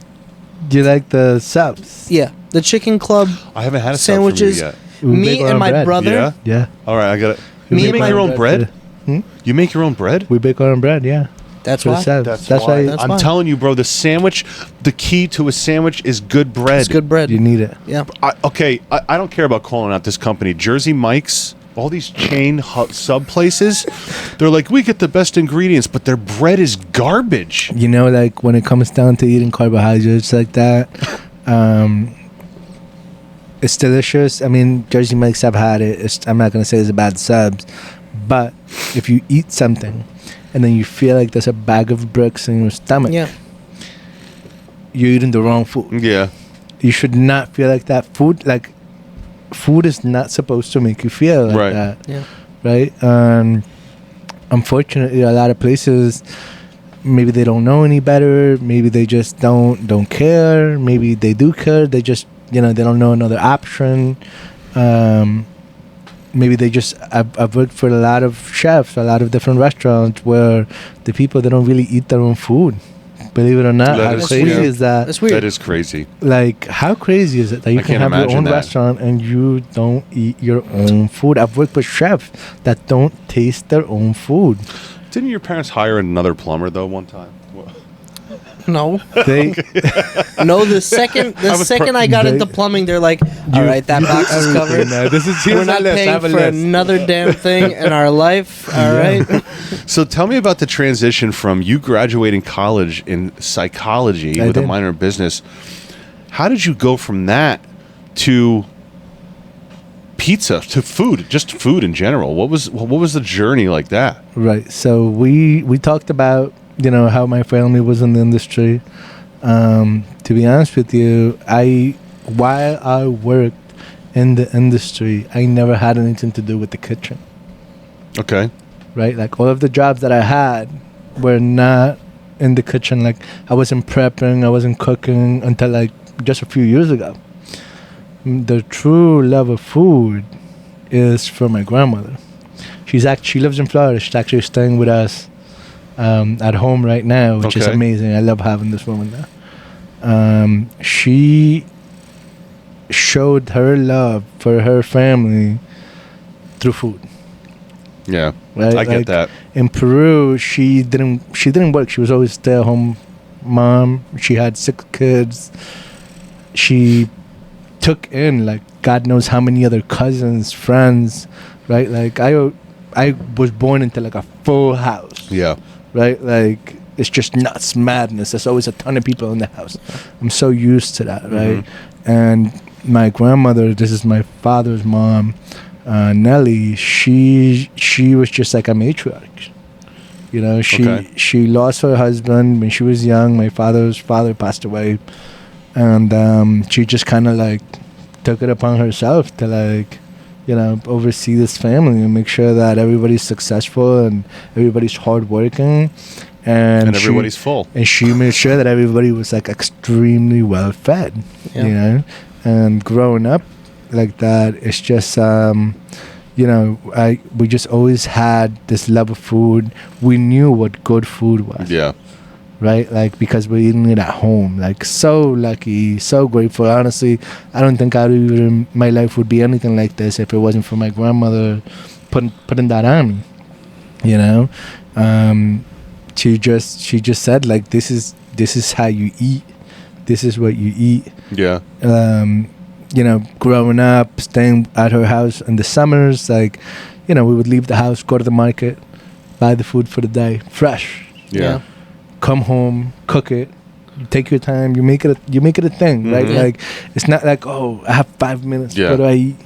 You know, like I need some sustenance. Like, no. Yeah. Life was very different. You know, it's just kind of like there was nothing like you make this whole meal and then everybody sits down and it's bomb and everybody eats and everybody's laughing and having a good time. But why pizza? Why not like a Peruvian restaurant? That's my wife.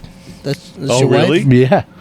But I hated What she pizza. decided? Yeah. Did you really? Like, I didn't hate pizza. Right? Like Because no one actually hates pizza. in my life, right? Like in my family, going out to eat was going out to eat to a Peruvian place. Right. That's what we did. Mm-hmm. Pizza was just like that guy in the corner. He sells pizza. Yeah. You know what I mean? Like, we lived in this little apartment in Linghurst. There was a pizzeria next door, and that's the only pizza that we ever ate. I didn't even know that pizza was like different, right? Because like you order Chinese, right, and you kind of expect like the same flavors. Yeah. Yeah. No matter really where you go. And then like if you're going out to like a fancy place, obviously it might be a little different, right? Yeah. Like you can't get General Tso in like a fancy Chinese place. But I didn't know that about pizza. I guess like I was a little close-minded to like nobody really exposed me to it, you know. And then I was working at this restaurant. That was like one of my last jobs that I had before I opened the business. When I was working there, I met my wife. And she's like all about the pizza. Is she really? She loved pizza. She just loved eating pizza. So, you know, when we first started dating, like, you know, we'd be at home hanging out. And I'd be like, oh, let's order a pie. Right? And she'd be like, oh, this is good. This is okay. But the place that I was working at, they had a wood-fired oven. And I didn't have anything to do with the pizza side of this. Oh, wow. I was just working in the kitchen, right? And they had this wood-fired oven there. And at the time, honestly, I didn't even appreciate how beautiful this oven was. Yeah. Honestly, like looking back at it now, like 2 years after working in out of my own place, like that oven shaped how we cook things at Grumpies. Okay. Right? Because that's interesting. Like, yeah, like if you ever have you ever walked into like a Domino's? Yeah. Yeah. Have you ever seen that sign that says like, oh, 450 degrees is what the temperature that's needed to cook your pie? It seems high, right? 450. We cook at like 625. Yeah, that's what I used to cook pizza at. 600, 625. Yeah. It just slaps like the heat creates this milder reaction. Okay. Right? And your crust. Mm-hmm. And that's why you see like those little char spots on your dough. See, like the char, it's not about burning through. Right. Right? Like if you're biting into a pie and that piece is burnt through, it sucks. Yeah. Tastes like burnt toast. Yeah. But if you got a nice little char, it should just be on the very outside of the dough. I'm getting turned on right now. I want to let you know that. It's like exactly. Yeah. I just gotta let you know but that. yeah, of course, like food should be sexy. Yeah, you know what 100%. I mean? Like, food should be sexy. It should be something that you can talk about. Like that. That's. I mean, many different people have many different reactions. This guy likes to. You know what I mean? Like he's getting all pumped up about it. I haven't seen one pie eaten here. They're just all. But yeah, food should be sexy. It should be something to get excited about. You know, 100%. It's a big part of all of our lives. You know what I mean? Like you literally cannot leave. Food brings people together. That's what I always notice because my family's also. I've a foreigner for a father, and food. I'm not gonna say it does. It brings people together. He goes. It doesn't matter, and he's a big fat guy too, and he's just like food brings people together like nothing else. Yeah. And even when he goes, this is the unique thing about food. You could be eating food, Yeah. And when you're eating good food, you're always talking about other types of food that you had that's good. It's always just like this. There's this course. whole thing around food. It brings Yeah. It's an everybody art. together. Yeah. It's an art. I mean, they say like there's different theories about how humans evolved to be what we are today, but a big part of it was being able to cook over fire, Yeah. right? Like it literally evolved us. Yep. You know, what other species out there on the Right. planet just that literally cooks their food? Like, Yeah. you ever seen a lion take down a gazelle and then like start cleaning it, Yeah. throw it over a roast? Right. Like, no, they just When that happens, we're in trouble. we're in big trouble then. So your wife chose pizza. Why? Yes. Why? She just because she loved she it, She just loved it. and you were like, "I'm gonna make you the best pizza you ever had." I was more like, let me learn how to make a pizza to Okay. impress this guy. Okay. Okay. Yeah, I mean, So it's all about you meet a catching the girl, tail. you're trying to, Yeah. you want to look good, Yeah. like, you know. And yeah, at first I just learned to work with the dough that they were already doing at this place. Like, you'll be surprised, dude. It's not that easy. Like No, at it's the not. beginning, you have these hands. It feels like you have two left thumbs, right? Like I was stretching the dough, ripping it. I'm like making the pies, put it in the oven, rips in the oven. Yeah. Oh my god! Do you put your pies on screens or right on the oven base? So in the beginning, we were putting them right into the peel. Okay. Like on the peel, right into Uh-huh. the oven. And then, like you see my place, it's very tiny. Mm-hmm. So as we got busier, we had to adapt, Yeah. right? Oh, so, okay. Yeah. The screens came out of speed necessity. Gotcha. You know, because if you know what it is to stretch a pie and build it on Yeah. a peel, right? Like there's different ways to do it. For But those who don't know, the peel is the big wooden shovel. big wooden Yeah. dome thing, you stretch your dough, you put it on the peel, Yeah. throw a little flour on the bottom, you put it in the peel, you put the sauce, cheese, and then with the peel you launch it into the oven. Yeah. Right? Now our oven is so small. Like I don't know what oven you were working with when you had your place. So we have I got to pay attention to what you have over there next time I yeah. So we have just 2 decks. Right? go. Okay. 2 decks. But these decks, they're not 6 pie ovens. Yeah. They're 4 pie ovens. Oh wow. Tiny, right? Yeah, That's that's tiny. tiny. Yeah. So the busier we got, I realized we got to be able to Move 'em. quicker. You had to move 'em, adapt. right? Like, Yeah. and it's funny because I would have never considered building a pizza on a screen. Yeah. Like when I first opened my business, I was like, this is like blasphemous. Yeah. I agree. You know what I mean? Like, and now I come to realize, like, you know, we can make a great pie on a screen. You make a great pie on a screen. I'll give Right, you that. like- And it's out of necessity. At the end of the day, it doesn't just it's out of necessity. Yeah. And you know what happened? One day we're cooking, we're busy. Forgot, I think it was a Sunday night, right? And we're just having like one of those busy rushes. Like we're getting into the day. It was a Friday. It was Okay. a Friday night.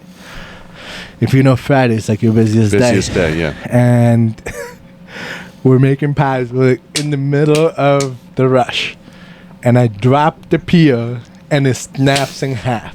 Oy. It was your only peel. It was my only peel.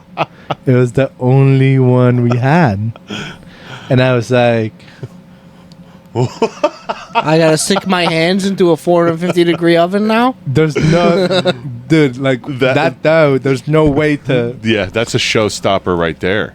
But like we mentioned, the place was already built out before we got in there. Uh-huh. I think we were talking off camera for that. The guy that was in there before me, he left all of these screens, and we didn't use them. But I'm like, We got to. Yeah. I sent my wife out. I was like, baby, see if you can go to my old job. I think they have an extra peel. Like, Right. we where- got to make a move. Yeah. All the stores are closed at this time. It's like 6 o'clock. You know what I mean? Right. Restaurant Depot, they close at like 4, 5, 6 Yeah. o'clock. Where are you gonna get a I'm massive there's no way slab to get of another, wood? There's Yeah. nowhere to go get a new one right now. So while she's out, going to my old, like the place that I was working at before, I'm still really good friends with the owners and stuff. Uh-huh. You know what I mean? We all left on good terms. So I'm like, I know they have some extra peels. Just go ask them if they can give you one. In the meantime, we have like 10 pies to do like right now. So I was like, fuck it. Give me the screen. Gotta use the screen. You know what I mean? Like, what are we gonna do? Call people back and tell them that we can't make this pizza? What does the screen do though that is taking the place of the peel? So the screen, it's one of those things It's like a cheat. You kind of like, it gets like looked down upon in like the pizza industry, I guess, a little bit, that you're using a screen to like make your pie. It's like a cop out. Yeah, it's a cheat. Yeah, it's like a cheat sheet. Like it's like you don't know how to make pizza yet, so you're using like training wheels. Yeah. Like you don't know how to ride a bike, so here's some training wheels. Okay. Here's a screen. You don't know how to make a pizza. Here's a screen. Right, like make your pizza on a screen. To get from when I was learning to make pizza, to get it off the peel and keep it in a circle takes a lot of practice. It's like a skill to you gotta do be that. able to, and then you get to a point where you muscle can memory. Exactly, and then you can throw it on. Then you get to a point where you throw it on, you're just boom out, and then there it is. And then you pull it out. It's the perfect circle. It fits exactly in the box. Exactly. It's a screen. It's a skill. It's extremely big skill that you build. A screen is already perfectly circular. You just line your dough up on it, and you put it on the screen in the oven. Okay. Yeah. But the thing for us is we have such a limited amount of room. I had to realize that, like, the second I put it on the screen, I'm like, I could have 3 doughs already stretched out. Yeah. Yeah. Right? So why am I looking to just build one at a time when we could put 2 screens down, 2 doughs, build them both, launch them in the oven at the same time? It just, like, my brain started thinking different. It wasn't so much about pride anymore. Like, you come to a time in business where you're just like, this is about making money. Yeah. More pieces that I can do, and you faster do it, we and can you move. still do it with quality. Yeah, that's the thing. The less the customer has to wait, the more business we're gonna do.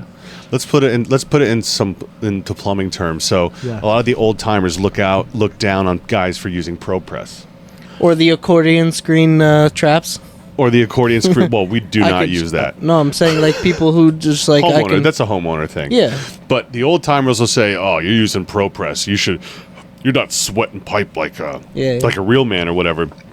But we get to a point where I'm using the accordion screens. Where it's the screens. where it's just one. Like we get to a point where, listen, we got to get this boiler done. We got to get it in and out. Yeah. We bought a ProPress machine. Now we ProPress a boiler. We bang them out in one day. You got to keep moving and make money. Right. You know what I mean? Of course. And the old timers, they'll bust your chops, but you know what? It's about getting the job done. It's about getting the job done. Getting the job done correctly, and like you guys making sure that it stays good. For us, it's making sure that it's delicious. Exactly. Yeah. But you're still kind of guaranteeing this to the customer, right?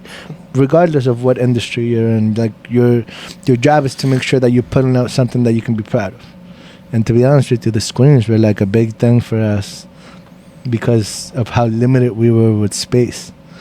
Honestly, if it wasn't for that peel breaking that day, we would still be launching them into the oven. And I don't know if we would be where we are right now. Yeah. So you guys, I mentioned in the first half, but you started about 2.5 years ago. You said it was a journey to get to where you are. Yeah. That your quality was not there at the beginning, and you've built up. Yeah. So, I mean, you've been interviewed by local newspapers. People have written about you guys. Guys have great rave reviews. So I found out about them. We've never asked for a review before. Yeah, they just come out. I put that out right there. Like I've never asked for a review. I feel like it washes the experience away for the customer a little bit because, that's fair. Like we do have a lot of people that come in for, and I don't know if people are doing it differently. There's nothing wrong with doing it, with asking for a review, right? Like I'm not saying that there's something wrong with doing that. What I'm saying is like there's customers that come in, they mention the reviews, and I say thank you. Yeah. Yeah. Right. Like, but I feel like if I were to listen to them say like, oh, the reviews are so great, and then I said like, yeah, can you please leave us one, then it would make the customer think like, oh, they only have good reviews because they're telling people to do it, because they're asking people that are really happy about the food to leave a review. Yeah, I'm totally opposite. Yeah, I'm a review whore. I'm a review whore.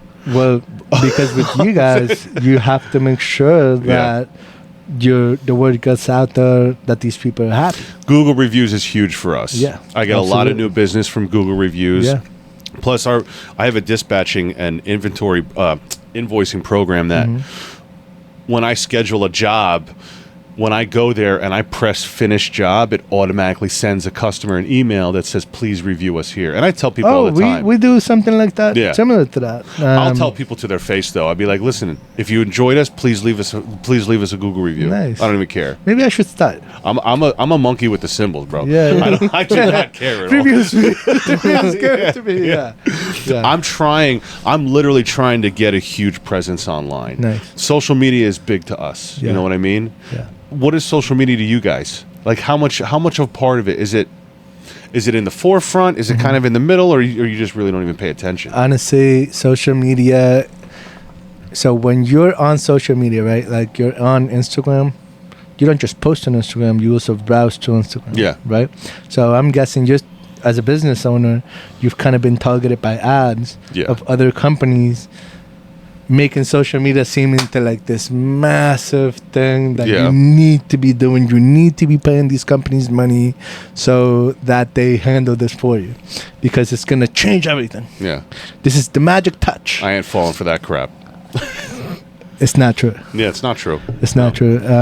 Obviously, there's an advantage to having social media, right? There's an advantage to running ads, right? Like business comes in from it, right?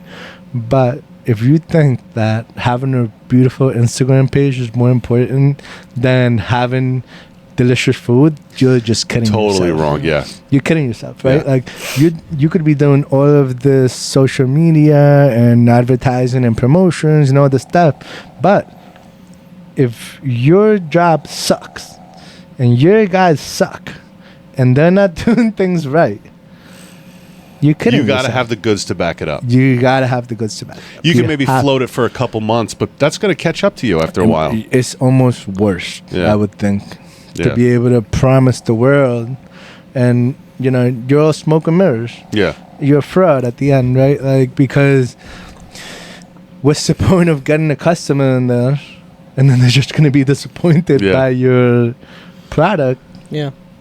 You're going to be losing business. Are you looking to turn Grumpies? Obviously, you're looking to expand. Yes, at of some course. point. Yeah. Are you looking to turn Grumpies into a restaurant, maybe, or like get bigger? Like, are you sticking Would you with want to pizza? expand your culinary? Yeah, of course. Honestly, when we first, I can. I can hear it through the headphones. I'm going to open a Peruvian place next to you called Puggies. honestly, Peruvian food, I love to eat it. I guess I don't know as much about cooking it, like, because this is the reality of it, right? Like, like just like Chinese food, right? Like, you think that people in China are eating General Tso chicken, Not and at sesame all. chicken, and boneless spare ribs? Like, No. that's the thing, right? Like in my family, all of those dishes that you see on a Peruvian restaurant's menu, we would eat that Yeah. very I gotcha. rarely, right? Like, especially during like parties, special occasions that we made, like, fancier Dishes. foods. Right. But the reality of it is, like, when you're growing up in Peru and your family really doesn't have all that much, you just kind of eat what It's the you simple can foods. afford to eat and what's like affordable. And Yeah. because Of course, yeah. you kind of have to feed a lot of people, so not everybody. We're not getting filet mignon out. You know what I mean? Right. For everybody every single day.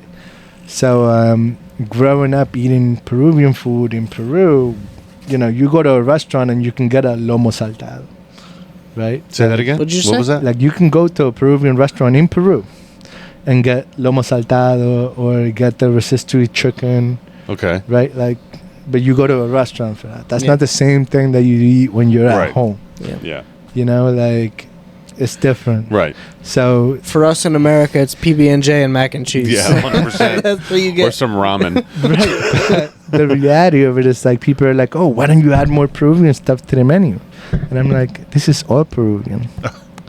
This is my touch on a classic American Italian. This is what Yeah. this is my touch on. Like, we have the grandma pie that you mentioned that I think you said your mother loves it. Yeah. that sauce, right? That's the same sauce that my grandmother would make for us in Peru because we eat noodles with red sauce. Yeah.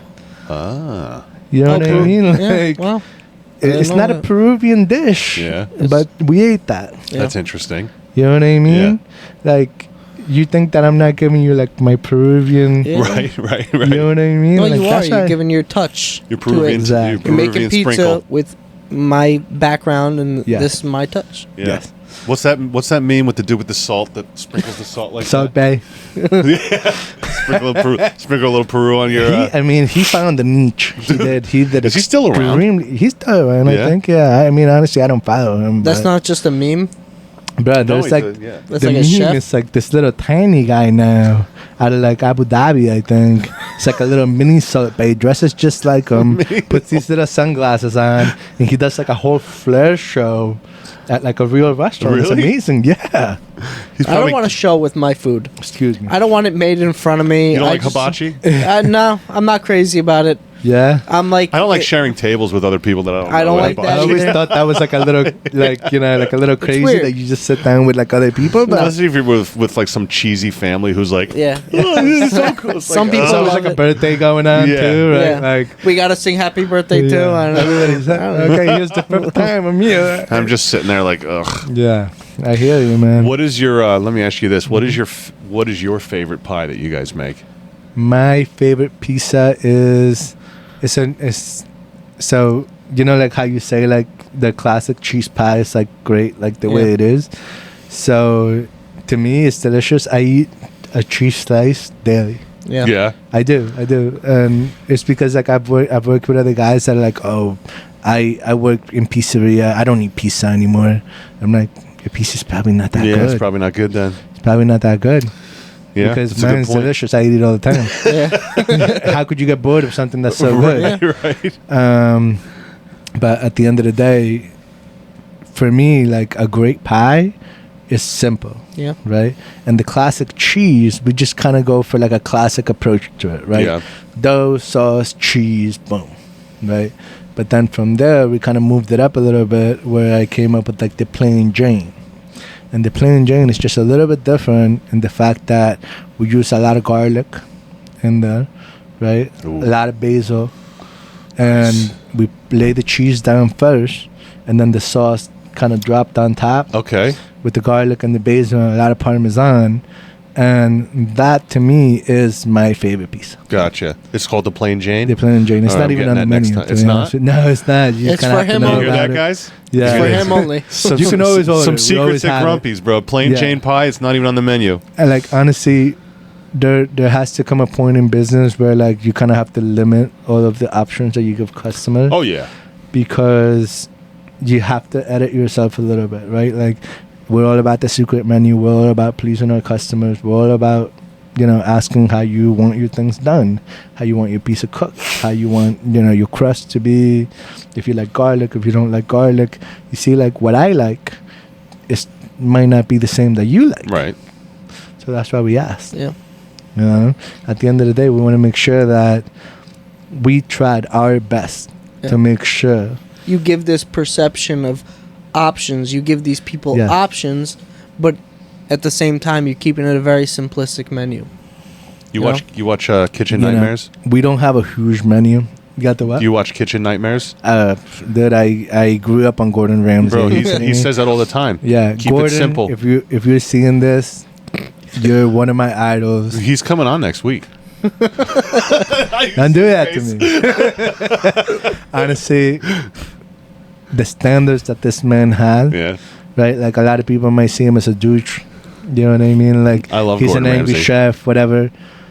Like, have you really watched him? Yeah. Yeah. He gets lit Yep. because of how things are Exactly. happening. Yeah. But he says the same thing. He goes, I've owned restaurants. I failed in restaurants. Yeah. Opened and closed a ton of restaurants. Mhm. The key to it, and what he says in every single episode, you keep it simple. Keep Yeah. it simple. You Keep the keep it menu sim- when you small. keep it there simple has to but be quality. some simplicity to it, Yeah. yeah. Because food shouldn't be something that you like have a hard time with. Yeah. I feel like sometimes, you know, we ask people these questions and they're just like a little overwhelmed Yeah. in the beginning. But like we see how much repeat business we get which has really been ideal. Oh yeah, that's that 100%. It's been the even whole for, even thing. for us, same thing. You know, and your customer, they might not order. Some customers order a couple times a week. Some people order a couple times a month. Some people just order a couple times a year. But they're coming back to you. But they're coming back eventually. Yeah. You got to make sure that they leave with a great experience. You know, like, and yeah, sometimes like we use our lingo is a little different. You know, like. That's okay. You're changing the scene. Yeah, but we try, right? Yeah. Like we try to make it so it's something that you like. It's a little different from other pizzerias because nobody else asks you, "Oh, you want that well done?" Like, yeah. You know, most people don't care. They don't care. Nobody. You know what I mean? I'm telling you right now, nobody asks. Nobody asks how you want your crust. Nobody asks you how you want your, how like you want it medium, dark, whatever it is. Sauce on the side. Mm-hmm. Yeah. That is, first of all, a dipping sauce on the side for pie, genius. You like that? That vodka sauce on the side, I get it every time. Yeah. I don't know why more people don't offer it. Just kicks it up a little bit for exactly. you, like, it's just like a little extra, like, ooh. No, you guys are so good, and even the fresh basil that you have that you I love garnish seeing the it. box with. Love seeing it. Yeah. I open up the box, there's basil on the side. You know why we do that? Why? Because I think that once you open up my pizza box and you see that basil, and it just makes it look so good, right? Like, then you go and you're gonna order from somebody else, and then you open that box and it doesn't have the basil. It looks empty. Yeah. It looks empty. And I'm not saying like, oh, just because I think we make some of the best pizza, yes, but the reality of it is that people are going to order from other places. They're going to be in other places where somebody else is ordering. I want to make sure that there's some kind of pop, some type of lasting impression that we can put on people, so that next time you open up that next box and there's no basil, it almost looks weird. Yeah. It almost looks like, did they forget something? Even though they just gave you exactly what you asked for, right? Dude, that's a smart way to look at that, and that's marketing in itself. Marketing and branding, absolutely, 100%. It's those little nuances. We go through so much basil. I could imagine. You should, as a pizza place should. Yep. You talk to a pizza place who doesn't go through much basil, there's a problem there. I go to Restaurant Depot almost every day, and you see a lot of these guys like often. Like, I'm sure you go to the warehouse and you sometimes run into the same guys here and there, right? I hate them all. No, like the more they see you, like the kind of more comfortable they become with you. So like, I have all these guys like, why do you have that much basil up there? This guy's ordering us out of basil. I'm like, dude, we go through a couple cases of basil a week sometimes. Like, they're like, but why so much? Like, as why well you so should. much? I'm like, we just use it for garnish. Like, I tell them, right? Like, I always try to be very open. With the way we do things, because like you brought up kitchen nightmares. A lot of the passion that I have in the kitchen comes from seeing Gordon Ramsay. Like, you calling your employees idiot sandwiches? Honestly, that's one thing that I don't like do. I think you should be moralizing your team to become better. You guys have a very good vibe in there. There's always laughing. There's always joking. There's always a lot of talking. People complain about that sometimes. You know that? Really? Can you believe that? We've had customer complain about the joyfulness in a restaurant, the dancing, the laughing, and I'm just like, why are you guys having such a good time making pizza? I came in for Grumpies. I want to see Grumpy. Yeah, you want to see everybody be miserable like every other place. Yeah. No, that's crazy. You can't please everybody. You can't. There's you literally some people could never please every There's some single people person. out there. It doesn't matter what you do. You'll never. It's like, I woke up miserable today. Why is everybody happy? Yeah. Like, why are you guys having a good time? How come everyone's wife doesn't hate them? Like, that's the most ridiculous complaint I can hear. At the end of the day, like, we really do try to make it like a place where people want to be at. No, man, your place is very comfortable, and you're right. It is small, but you walk in there and there's always happiness. There's always talking. The cashier is always super kind and smile on her face. That sticks with people. You know what I mean? So, because we're people too, man. You guys are people. Like, it just comes down to treating others how you want to be treated, and it's not rocket science. No, man. Like, you just want to treat people well because you want to be treated well. Where are you looking to take Grumpies? that was going to be my next question. What's the future hold? Honestly, me and my wife, we talked about it. Like, by year 5, we want to make sure that we have another location. Where are you looking? Where do you think? honestly, it took us 2 years to find just this one location. Really? Yeah. Wow, just to find the place? Just to find a place, you know. And like you mentioned, that place that you used to run, so many places have flipped through it. Location. So has ours. Has it really? Oh yeah. That's risky. Yeah. You're pulling it off though. Yeah. I mean, when we first opened, like, you had to see people coming in the door, like, is this a new owner? Because this place has changed like hands so many times, so many different names, and you know, they were just kind of coming in like very skeptical, like, who is in here? You know, like, is this place even going to be any good, or like, who even owns this place, right? Like, and then obviously in the beginning, me and my wife were there the whole time, like every single day. So we would tell people like, no, like, this is our business. You know, and they would make them like a little more comfortable. But we even see like some posts on Facebook. People are still saying like, "Oh, I don't think that they're the owners." Like, you know, those kids are so young. Like, they probably don't own that place. They're just saying that like it's probably another old guy that owns it. You know what? It's you got a lot of uphill battles over there. I'll tell you this much. But I think your attitude towards the business, your attitude towards the customers, that's going to win out in the long run for sure. Absolutely. I like to have a good attitude because you have to lead by example, right? Like, when you go in there, like, if everybody sees that the boss doesn't care, then why should they? Yeah. And I've worked for people like that. I've been on the other side of it, right? Like, if this guy doesn't really care, then why am I giving it so much effort? Yeah. You know, if they don't care which way it goes, you know? And I've worked for people that really do care. Yeah. So I've learned, right? Like, how important that is to be able to be a leader and be in the front of it. Like, you know, this is how I want things done, and show them like how I'm doing things. Right. You know, and I think like this is one thing that, so when I mentioned that I was bartending, this guy, Willie, he owned this business for like 45 years. He owned this one bar, right? And he always said, the place is going to take the attitude of the owner. Yeah, that's a good point. Yeah. He says, like, you feel the vibe in a restaurant, that vibe is going to come right from the top. Yep. I'm convicted by that. Yeah, absolutely. You know, and it sucks. Sometimes you have an off day, too, as an owner. Just because you're the boss doesn't mean that you're perfect. Yeah. You know, you're going to have a bad day once in a while. So, yeah. Or more than once in a while. Yeah, dude, some days I walk into the restaurant, I'm pissed. There's some, you know, shit going on. Like, because people aren't listening sometimes, right? Like, you get pissed off. But it's only because I care. Yeah. You know what I mean? Like, you wouldn't get pissed because you don't care. Right. You're right. Yeah. Yeah. But that's some sound advice right there. Yeah, I feel like, you know, the more you grow, it's a little bit harder to keep a handle on all of that. Yeah. You know what I mean? But you just still got to do your best.